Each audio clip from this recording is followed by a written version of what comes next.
அன்பு நேயர்களுக்கு கனிவான வணக்கம். 7 தொகுதிகளில் பதிவான அதிக வாக்குகள் யாருக்கு சாதகம்? தமிழகம் முழுவதும் ஒரே கட்டமாக 18வது மக்களவைத் தேர்தலானது ஏப்ரல் மாதம் 19ஆம் தேதி நிறைவு பெற்றது. தமிழகத்தில் 4 முனை போட்டி நிலவியது. தமிழக தேர்தல் ஆணையம் 72.9% வாக்குகள் பதிவானதாக மாலை 7 மணிக்கு அறிவித்திருந்தது. இரவு 12 மணிக்கு இந்திய தேர்தல் ஆணையம் 69.46% வாக்குகள் தமிழகத்தில் பதிவாகி இருந்ததாக அறிவித்தது. இதனால் மக்களிடையே குழப்பம் மேலிட்டது.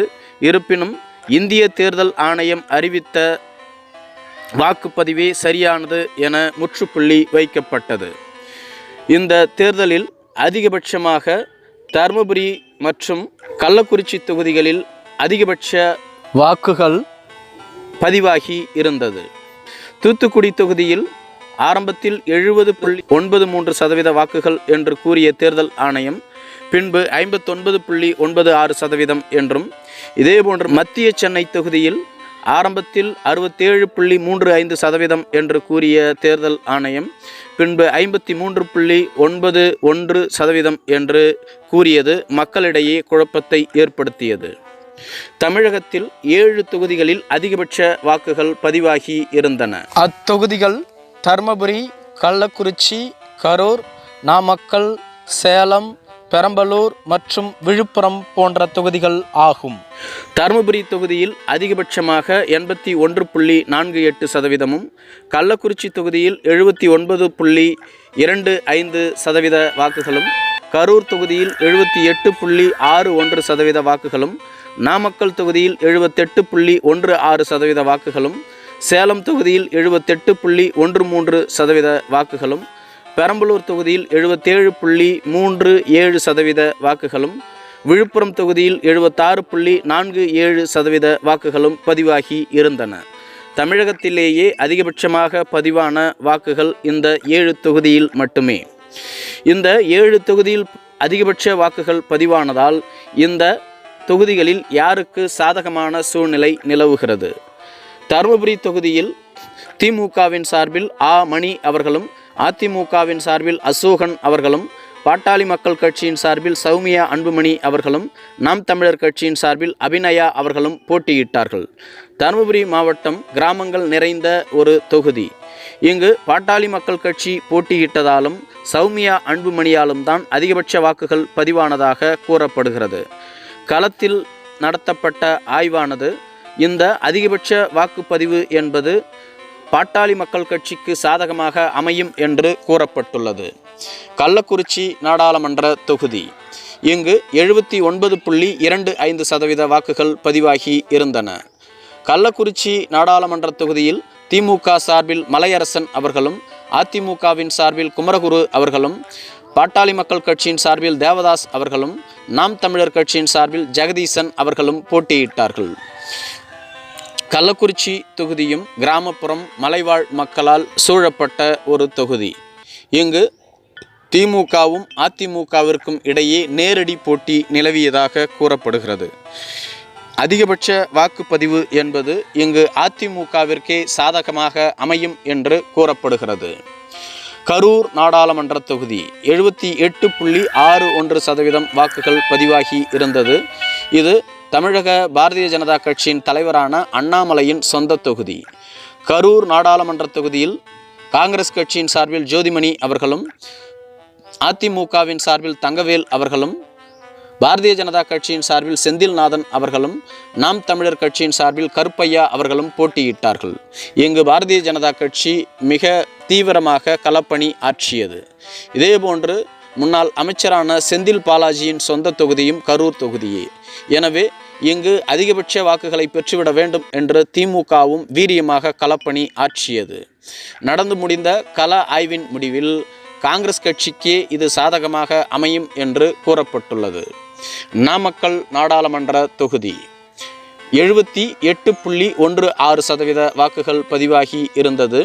நாமக்கல் நாடாளுமன்ற தொகுதியில் கொங்குநாடு தேசிய மக்கள் கட்சியின் சார்பில் மாதேஸ்வரன் அவர்களும், அதிமுகவின் சார்பில் தமிழ்மணி அவர்களும், பாரதிய ஜனதா கட்சியின் சார்பில் KP ராமலிங்கம் அவர்களும் நாம் தமிழர் கட்சியின் சார்பில் கனிமொழி அவர்களும் போட்டியிட்டார்கள்.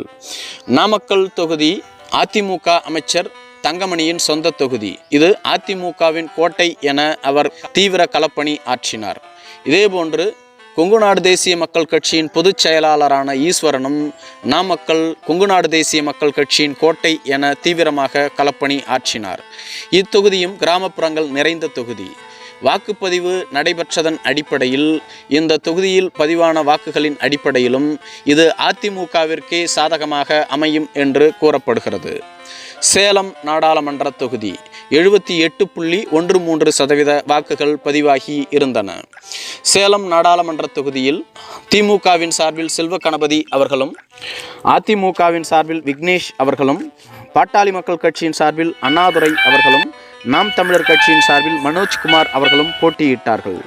சேலம் தொகுதி அதிமுகவினுடைய பொதுச் செயலாளரான எடப்பாடி அவர்களின் சொந்த தொகுதி.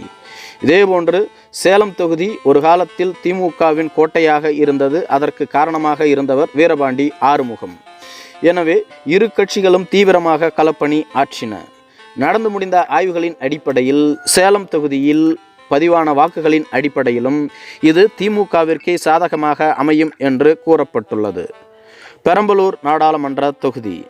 பெரம்பலூர் நாடாளுமன்ற தொகுதியில் திமுகவின் சார்பில் KN நேருவினுடைய மகனான அருண் நேரு அவர்களும் அதிமுகவின் சார்பில் சந்திரமோகன் அவர்களும் IJK கட்சியின் சார்பில் பாரிவேந்தர் அவர்களும் நாம் தமிழர் கட்சியின் சார்பில் தேன்மொழி அவர்களும் போட்டியிட்டார்கள். பெரம்பலூர் தொகுதியில் தேர்தல் அறிவிக்கப்பட்ட பின்பு வேட்பாளர் அருண் நேரு என அறிவிக்கப்பட்டதில் இருந்தே தேர்தல் களம் சூடுபிடித்தது. அமைச்சர் KN நேருவின் மகன் என்பதனால் திமுக உடன்பிறப்புகள் இங்கு தீவிரமாக களப்பணி ஆற்றினார்கள். இதேபோன்று பாரதிய ஜனதா கட்சியின் கூட்டணியில் இருந்த IJK கட்சியின் தலைவரான பாரிவேந்தர் அவர்களும் சிட்டிங் MP-யாக இத்தொகுதியில் இருக்கின்றார். பல களப்பணிகளை இவர் தொடர்ந்து செய்து வருகிறார். எனவே இருவருக்கும் இடையே நேரடி போட்டி நிலவுகிறது. நடந்து முடிந்த ஆய்வுகளின் அடிப்படையில் திமுகவிற்கே சாதகமாக அமையும் என்று கூறப்பட்டுள்ளது. விழுப்புரம் நாடாளுமன்ற தொகுதி. விழுப்புரம் நாடாளுமன்ற தொகுதியில் 76.47% வாக்குகள் பதிவாகி இருந்தது. விழுப்புரம் நாடாளுமன்ற தொகுதியில் திமுக கூட்டணியில் உள்ள விடுதலை சிறுத்தைகள் கட்சியின் சார்பில் துரை ரவிக்குமார் அவர்களும் அதிமுகவின் சார்பில் பாக்கியராஜ் அவர்களும் பாட்டாளி மக்கள் கட்சியின் சார்பில் முரளி சங்கர் அவர்களும் நாம் தமிழர் கட்சியின் சார்பில் இயக்குனர் களஞ்சியம் அவர்களும் போட்டியிட்டார்கள். விழுப்புரம் தொகுதி பாட்டாளி மக்கள் கட்சி நிறுவன தலைவரான ராமதாஸ் அவர்களின் சொந்த தொகுதி. முன்பே தோற்றுவிட்டோம், இந்த முறையும் தோற்றுவிடக்கூடாது என தீவிரமாக பாட்டாளி மக்கள் கட்சி களம் கண்டது. அதே சமயத்தில் அதிமுகவினுடைய அமைச்சரான CV சண்முகத்தின் சொந்த தொகுதியும் இது.